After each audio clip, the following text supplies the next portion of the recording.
Hello, beautiful people. So have you ever noticed that your chronic pain, suffering, your symptoms, chronic symptoms might have taken you over? They may become something that you're obsessed about. I know that I had. They were, they were totally, I was totally obsessed with them and totally focusing on them all the time to try and get rid of them.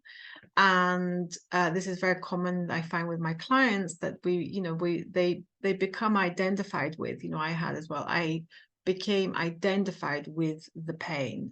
Became identified that I was a person who had a bad back. I was a person who had fibromyalgia. I was a person who didn't move very easily and was, restricted in their movement. I couldn't do certain things, right? So I just want to bring in this really important point today because we often get into this we get identified with the pain or the symptom or the disease that we have and the diagnosis that we have from doctors, people in white coats, and so we believe it. And so, of course, that means that we start to identify with that aspect. So what do we do about it? We have to start to think about, who do we need to be healthy, healed, and happy again, right? Who do we need to be? So instead of thinking have health and have healing, we have to think about, who do we need to be before? Be, then do, and then have. That's how it goes. That's how the world, that's the law of resonance. That's the law of everything that works in this world, Newton's law, and then there's law of the quantum physics laws. And this is the be. First, the law of be, do, and then have. So who do you need to be healthy, happy, and healed again, right? I'm Dr. Joanna Charlton. I have a PhD in immunology. If you don't know me, a mind-body pain specialist. I help, and a holistic life coach. I help women especially overcome chronic pains and symptoms with integrated medicine approach to help them get their life and their health back and heal. So we can't have health and healing without being first, without being it first. We can't have it first. So therefore, we have to think about the be, do, and then have. So I would like to invite you to just think about what does a person who is in their ultimate health look like and act like, right? A person who is in ultimate health, in fantastic health, obviously eats a nutritious, balanced, whole rainbow food, rainbow colored real food diet, right? Holistic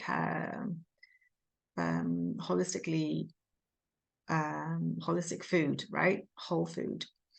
And not processed and packaged and ready-made fast foods, right? So that's something that somebody who you might try and identify somebody in your life, or somebody who you might admire to have an idea, or start thinking about, what do these people actually what do they embody? This is the point, the being part, right? Maybe it's an ultimate health looks like a person who enjoys to move and to exercise and to be active in nature, right? So that's obviously another aspect of it, right, of the holistic health. We have to think about all aspects of the holistic health. So remember the PEMS, the physical, emotional, mental, and spiritual aspects of health. So focus on what a person who is an ultimate holistic health would look, be, and do like, right? So a person who has, for example, who's more calm and balanced and peaceful rather than stressed, right? That's another being part, right? A person who, for example, and please don't take my word for it, I mean, just think about it and think what a person who's in ultimate health would do. But I'm just giving you some examples, and this really, really helped me identify. And then you can start to put this into your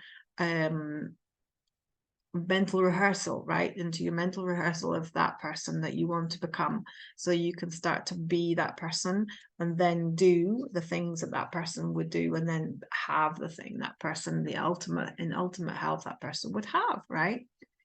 How would they speak to themselves, to other people? They would speak kindly, and they would speak lovingly to themselves, with passion, with compassion, and obviously to others as well, right? Because it's a reflection. A person who is loving, who is ultimately in health, would be would have a loving, would they love their life? Would they would live in a passion focused, fulfilled, you know, they would have a passion focused filled with fulfilled work. They wouldn't be feeling like they were in a rut or in a rat race, right? In the rat race. So those are just some ideas. Their emotional bodies, they would be more, a person who was doing ultimate health would be more, would have their emotions, and rather than the emotions have them, they would find that they would have soothing tools to experience their emotions in their body and then release them, right? Rather than overwhelm or under expression of the emotions. So remember, all the holistic health is on four levels. And so what we can start to do is just think about a person you might know or admire that has awesome health, and start writing down or imagining, you know, even going to ask them what they are, what type of person they are, what are they, you know, how are they acting, or their habits that they do, right? And therefore ultimately, you know, you see the outcome of them, of the be do having, right? They have great health.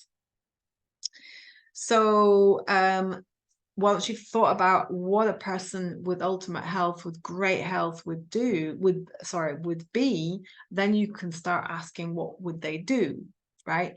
So the be do have, the be we talked about, right? But what are they actually doing now to develop that, right? To embody it. And so you could start talking and thinking about the habits. And I've talked about this many, many times, building holistic habits that heal, so that we can heal our body, our physical, emotional, spiritual, and mental aspects of our health, can be upgraded ultimately, you know, for our, you know, to build our holistic health, taking our holistic health back into our own hands. I talk about this in many different videos, so you can find the system that I share. But building holistic habits that heal is vital for that. And this is why, because this is now the doing part, right? So